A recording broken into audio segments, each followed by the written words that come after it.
Yo, what's going on, you guys? It's your boy 3 Stacks in this thing. I'm very excited to showcase an update on the deck I've been playing for this format, my True King Draco Invoked Spellbook deck.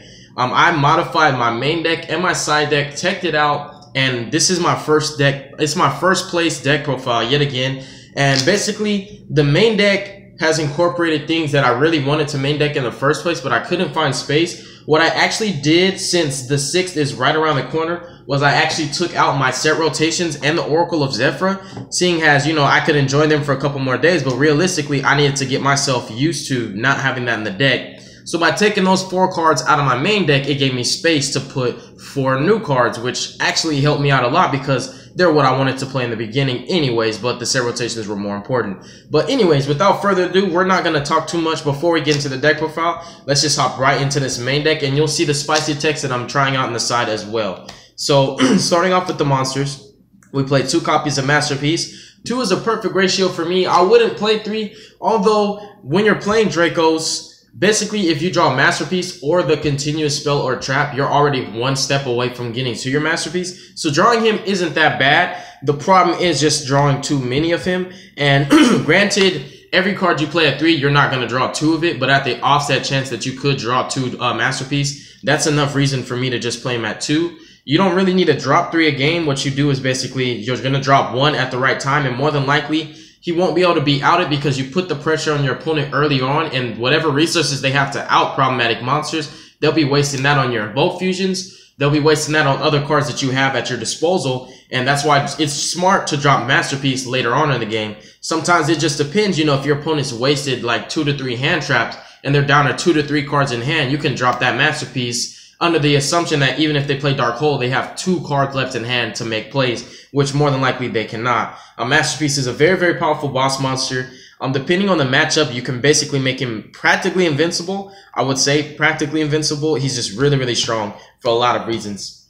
It's just a great card, dude. Like, I can see her talk about Masterpiece, but we all know what Masterpiece does by now. And the ban list neutering spirals, like me and my homeboys are talking about it. Basically, my teammates were like, Dracos, you know, people are gonna clock. They're gonna flock back to Dracos. Diagram's price might spike, and Masterpiece might spike as well. The thing with my Draco deck is I actually don't play the baby Dracos. That's what I call them. I don't play Ignis Heat or Majesty Maiden or Draelef, the True Draco Cavalry General dude. The reason why I don't play those is because in my mind they're garnets, because you have to have a continuous spell in your hand along with them. So if you ever draw them by themselves, they're a brick. So I look at them as garnets. This is just my opinion. I'm not saying don't play it. You can definitely play your Dracos how you want. But the only one I play is actually Masterpiece. He's the only one that matters to me. Ignis E and Mariamne, Majesty Maiden, they're literally there as in-between plays to get you to your Masterpiece. But the way I see it is just you just want to get to him anyways. And so instead of playing the baby Dracos, I play 2 of my True Kings, which is aka a Draco, you could say, Mariamne, the True Draco Phoenix. The way I love using her is with the diagram itself. It does come up a lot more now where you can actually reveal her to special summon her, because I'm main decking a card that I was supposed to be main decking in the first place. But she's very powerful. She gives you not only access to Masterpiece with a spell or a trap and monster. Basically, when you pop her, you get to search the spell or the trap, and you search the Masterpiece at the end of it. So she gives you access to whatever kind of Masterpiece you want, which is versatile for the matchups. Like, for example, a great example is if you're playing Paleozoics. You just pop her, search the trap, and search your Masterpiece. If you're playing a deck that doesn't run very many traps, like, for example, if you're playing Lightsworns, a mill-based deck, or if you're playing Infernoids who don't really have real traps, you'll just make a spell monster Masterpiece at the offset chance that they're main decking Dark Holes, Book of Eclipse, Book of Moon, any spell that can hurt Masterpiece. So she's really strong and versatile. And in addition to that, as I was getting ready to say, she gives you access to Chlamydias. I call Calamity's Chlamydia, but True King of all Calamities, she gives you access to him. And in addition to that, you can actually resolve her effect with Calamities on the board by destroying 2 of your opponent's monsters and banishing 4 cards from his deck, which is pretty darn good because you can hit certain one-ofs that they'll never see for the rest of the game. So those are the kings from my monster lineup. In addition to that, we played 2 copies of my sexy Alistairs. So I got 4 Alistairs. Now, I think 1 is Italian and I think 1 is German. I'm not sure which is which, but they're both different languages. I like worked on the rarity of my deck, and once I got everything max rarity, the next step was to get foreign. So I plan on getting foreign Mariamnes, foreign Masterpieces, foreign of every card that I possibly can, which is probably going to be everything. But we're playing 2 copies of Alistair, aka Mr. Crowley. I still like him at 2, although it is possible to get away with 3. My problem is like drawing this card going first without an outlet. It's not very, very good. And although, you know, you play him at 3, you'll see him more. You have the magical meltdowns and you have the terraformings to get you to him nonetheless. And you have all the draw power. So I find that 2 is perfect because you'll draw him when you need him. And you won't have that problem where it's like your first opening hand, you just drew 2 Alistairs or 1 Alistair and a magical meltdown, which is technically a brick. So, and then in tandem with that, we play the blue boy. Of course, he's OT German. You got to, man. I know some people don't care about rarity, but I do. I care about rarity. So for those of you who are rarity hoes like me, you understand what I'm talking about. You got to play the OT or you'll never draw him. So basically, this is the real monsters. Like, these are the in-between plays because Mariamne and Masterpiece can't come out on their own. They need specific cards to get them out. But these guys are basically the normal summons of the deck. You play 3. They're totally searchable. This guy's searchable through all the field spells, basically, and Blue Boy's searchable through secrets, so it's pretty nice. And then we're going to move forward to the hand traps of the deck, but we're going to keep Mr. Crowley here because he actually acts as a hand trap. Once he's in hand and you have a fusion on board, any fusion, by the way, you can use his effect as a hand trap in the damage step to push for more damage. So starting off with the hand trap, surprise! This card should have been in my main deck for a long time, but I was forced to side decking it because I had to make space for other cards. And basically now that I'm able to main deck him, of course I'm going to. Now that I have the space, I was like, dude, the 3 Joes are coming in here, hands down. I never sided him because I looked at him like, oh, this is a card you need to side deck. It was like, oh, I wish I could main deck him, but I don't want to play too many cards. And now that I have space due to set rotation being hit on the list, it actually was beneficial to me. While some can say, oh, set rotation, you lost that kind of power. But instead of the 3 set rotations, now I have 3 draws. Now he has dual synergy in this deck, dual utility. He's a wind target for your Mariamne, so you can special summon her a lot more often. Before, you would basically have to have 2 Mariamnes, which is still fine because they're searchable. But now he's a target for Mariamne. In addition to that, he is actually a spellcaster, which is pretty darn good because you'll have those awkward hands where you'll draw Spellbook of Knowledge and now you have 3 more spellcasters where you can just literally normal summon him if need be so and send him off with your Spellbook of Knowledge. I'm not saying that that's the correct play to make. I'm saying that if you have a bad hand, you got to make it work some way or somehow. So that's a great way to make your knowledge work. It's just food for thought. But anyways, moving forward with the hand traps, we're also playing 3 Ash Blossom and Joyous Spring. Arguably the best hand trap of the format. Honestly, it's not even arguably. She is the best hand trap of the format.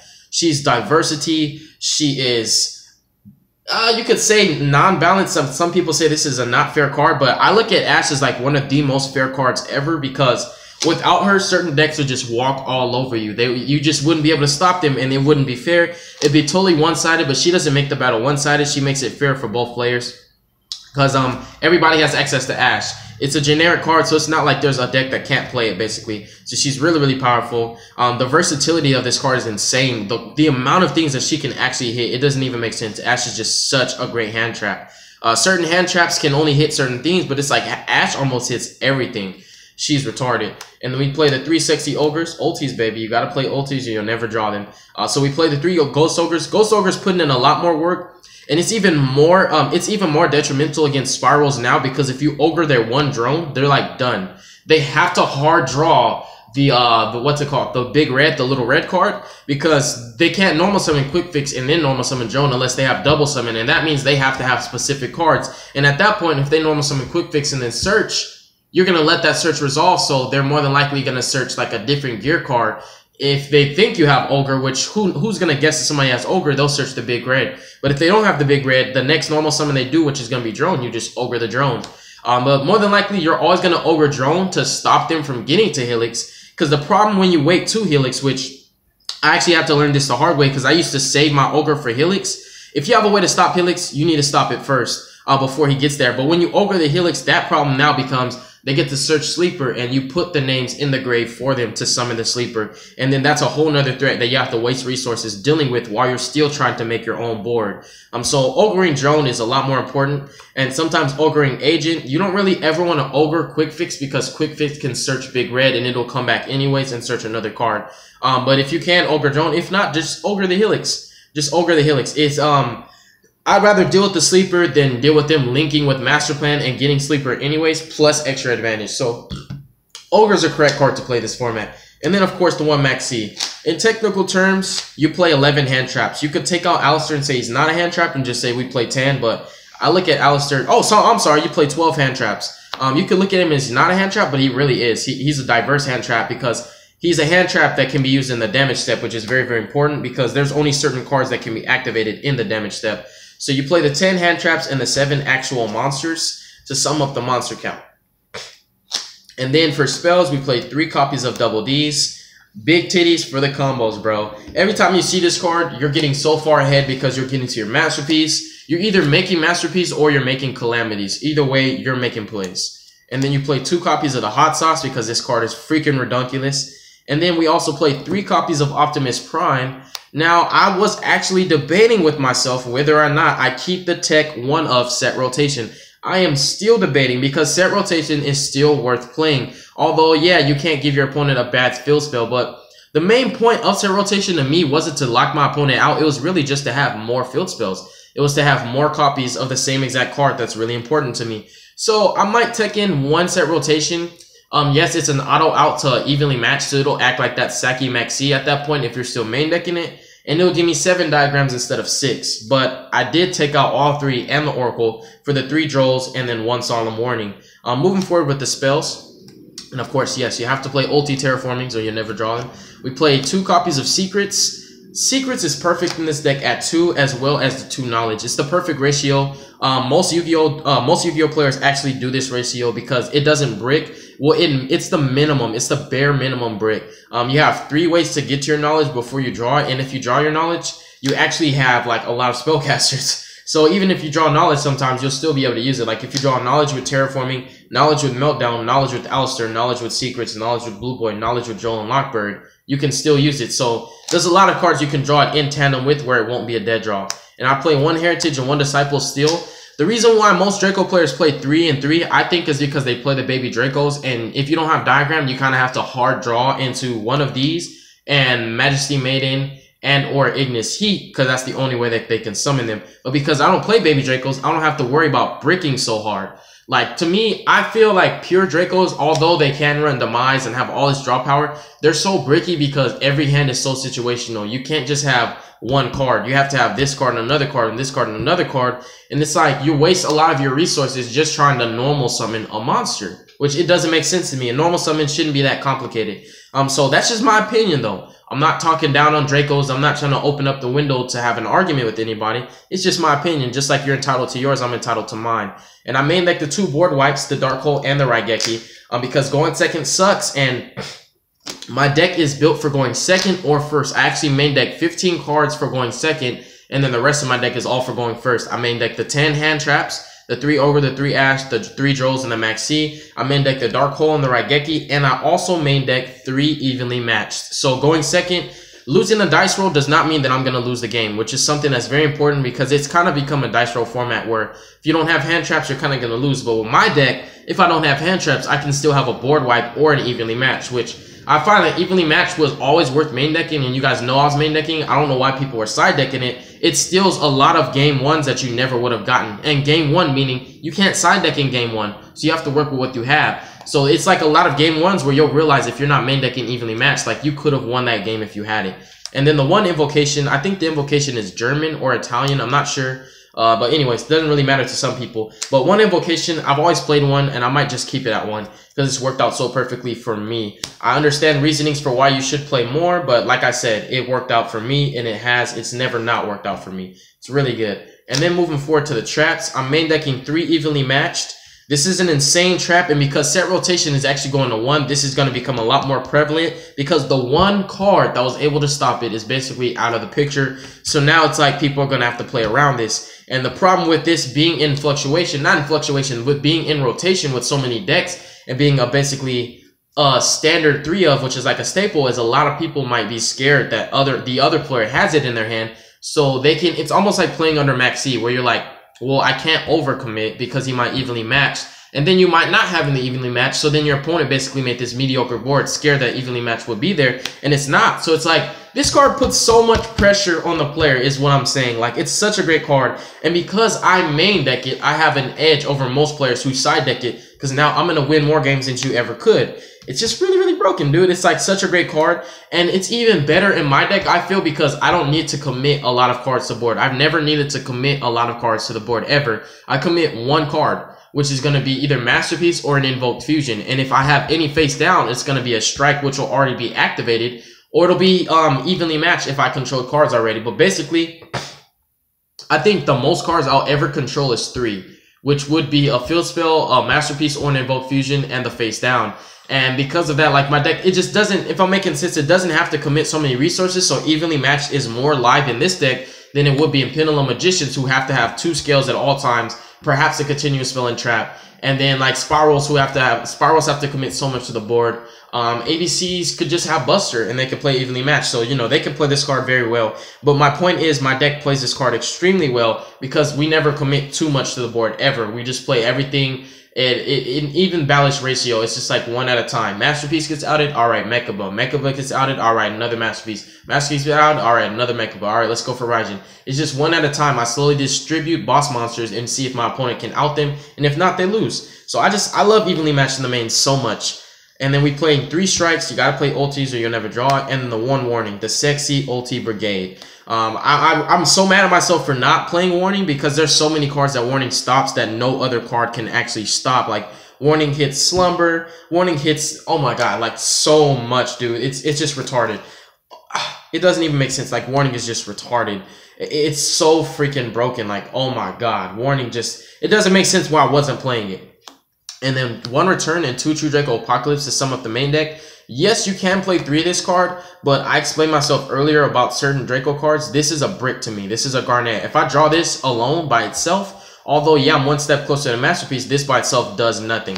This by itself can actually do a lot because you play the cards like Masterpiece and Mariamne, and when they get destroyed, whether Diagram outs Mariamne, or your opponent board wipes your Masterpiece, this is live. Like as a 1-of, you can draw this in your opening hand and make it work. But this, you have to draw this with like another True Draco spell or trap so you can use this effect to half and damage step and pop another card, which is good, but it's like you have to have situational hands. So I just play basically 3 because it's similar to drawing 1 of my 3 diagrams because I have 3 True Draco traps. So that's my you can say reasoning behind it or my theory. But it's worked out for me, and I love the True Draco trap lineup just at 3. It's perfect. Like I said, I don't really like breaking with those cards, and to me, they kind of are bricks by themselves, but that's just my opinion. And then for the side deck, we're playing 3 Shared Ride, dude. This is a card people have slept on for the longest. It actually hasn't seen play since 2014, I believe. Even the OCG sleeping on this card. This is an insane tech that a lot of people have underestimated. So similar to Maxi, it puts your opponent under the pressure where it's like, now I have to stop, or if I keep going, my opponent's going to get a lot of cards. So that means whatever I'm doing, if I keep going, it has to be worth it, because if they break my board, I'm going to lose because they have so much more resources than me, which is very true. So, and then there's, of course, the Saki thing where it's like you put your opponent under Max C and you chain Shared Ride. And it's not like every time you add a card from your deck or graveyard to hand, except by drawing it, I'm going to draw. And every time you special summon, I'm going to draw. I'm just plussing while you're plussing. And now I'm getting so much farther ahead of you because no matter how hard you plus, even if it's with a Pot of Desires, I'm still going to have more cards than you no matter what. So Shared Ride does act as Max C because it lets you to plus. But the main point of playing this card is to basically stop my opponent from searching, which is very important because Spiral search too much, Magician search too much, Trickstar search a bit too much. It's like so many decks are searching so much, and instead of playing Mistake, which Mistake is a great choice, but it shuts my deck down as well because I need to search a lot too, I'd rather play this reactive quick play spell speed 2 card, which I can activate from my hand in any phase, or just act it as a trap, set it and flip it on my opponent's turn, and then it becomes like you can either keep searching and let me draw, or you're going to stop. And the main point of me playing this card is to stop my opponent from searching. My whole deck is built to stop every other deck. It's a hard counter to every strategy. There's no real bad matchup. The True Draco Mirror match isn't even a bad matchup, just simply because the way you play your deck is going to determine a lot. And because I have the Invoked engine, and you know, I have access to other cards in my side deck that most True Draco players can't do, and I main deck the hand traps, I don't play Card of Demise. Like, I have a higher ceiling in that matchup anyways. But nonetheless, Shared Ride stopped. And it also stops True Dracos. Because, like, even though Demise and the True Draco spells draw, everything else searches. Whether it's Terraforming, Diagram, Duality, Majesty Maiden, like, everything searches in that deck. So this also stops Dracos. And the way I see it is like I said, it's just to stop my opponent. So this whole deck is built to stop my opponent from going off. Whether it's with hand traps, the Solemns, the Strikes, evenly matched, whether it's with Masterpiece and Invoked Fusion, the board wipes. Either way, my whole deck's playstyle is to summon boss monsters while simultaneously stopping my opponent from going off, from making any type of board, and it's so easy to pick apart at that point. It's really, really powerful. So I feel a lot of people are sleeping on Shared Ride, and you should try it out yourself. But don't forget that if you're watching this video, you're probably going to be like, where did this card come from? Nobody's playing it right now. And this is a first place deck profile. So obviously I'm saying something that makes sense, and it's also been tried out, and it's correctly been used, and it's gotten me a lot of games. So it's a very, very powerful spell, and I'm so happy that I took my side, my 3 Joel Operates on my side so that I can side deck this bad boy. Because I've been wanting to play it for a long time, but I just couldn't find room. And now that set rotation getting hit to 1, the ban list basically did me justice. It made my deck a lot better and gave me room for other things. So 3 Shared Ride, it's insane. It's literally like a spell form of Maxi. So you play 4 Maxis in that sense. And then 3 copies of Anti-Spell. No, it doesn't work on Special Summon. My point is it stops your opponent from going off, or they're just going to let you draw a million. 3 Anti-Spells. I'm happy that I had space to play 3 of this now, because not only does it hit Pendulums, it hits Dracos, it hits Spirals, it hits Infernoids because they play so many spells, it hits ABCs, it hits Trick Stars, it hits like everything, dude. Anti-Spell's insane. And to make my opponent play at an even slower pace than me is way more advantageous than people would think, because Dracos aren't a really fast deck. And now I have like the hand traps to shut them down. I have the Dark Hole. I'm more than likely going to be able to make my Masterpiece now. And even though all your spells that were set can be active, it's like you're so far behind now. Even if you play them, they can still get ashed. They can still get ogre. They can still get pop with Masterpiece. They can still get negated with Macabre. It's like, oh my god, Anti-Spell is just retarded. And it's a continuous trap that I really need, because I run out of continuouses sometimes. I only main deck 5, so it's 3 extra targets to make your Masterpiece and to use his effect. So it has dual utility in this deck. And then 3 copies of Ghost Reaper and Winter Cherries. One of the most correct hand traps to ever play. I would never take this card out of my side deck. And I had to cut one of my raw Spirit Modes. I'm still playing 2, because even though the ban list hits Spirals, I feel like Spirals can still be played. That's just my opinion. Some people are just going to give up on it, but then there's good players who know that the deck's not dead. And because of that, I still need to be able to Spirit Mode them so that they can't come back, because they can't target it with any of their card effects, and all their card effects that remove stuff target. And Borlow Dragon cannot target this monster for an attack, so because of that, he can't declare an attack on him and take control of him. Although, yeah, his effect to take control doesn't target, it's the fact that he has to declare an attack on Winged Dragon of Raw Spear Mode, and this monster can't be targeted for attacks. So basically what I'm saying is they can't out this monster. And then I play the Kaiju package, a full Kaiju package this time, because Dracos are going to become more prevalent. So I felt that having the Kaijus would help me out. Even though I main deck the Dark Hole and Raigeki, I still need to have the access to the Kaijus. So if you draw any one of these 4 cards going against the Masterpiece, you pretty much got that game. Either you don't really have that game, but you have that turn. You can play that turn without playing around Masterpiece's pop effect, which is pretty relevant. So that's why I'm playing the 4 Kaijus. And then, of course, Kaijuing Sleeper and board wiping them is still relevant. So that sums up the side deck. And then the extra deck is 1 Chlamydia and 1 Syphilis. These cards are they're just retarded, dude. They basically do the same thing, except he's like, all monsters have to answer to me, whether they're links, whether they're in your hand, your grave, wherever, even your extra deck. And 2 Macabres, I actually need to get my 3rd. I traded off my English engine for the foreign, and my homeboy Claudio only had 2 foreign Macabres, so I need to get a 3rd, but the 3rd's gonna have to be English, because there's rule sharks that'll be like, what does Macabre do? And if you don't have a translation, you lose. And then 2 Raijins, I kept 1 English and 1 foreign, just, you know, again, for rule sharks. 2 Purgatrios, 1 Cocytus, and 1 Caliga, my extension to make Syphilis, or any just basically generic rank 4. And then my cherished targets are Buster, Firewall, Helix, and Totally Awesome. The same as usual. That sums up the deck profile. Thank you guys so much for watching. God bless you. Make good choices, and don't hurt your brain cells. Peace.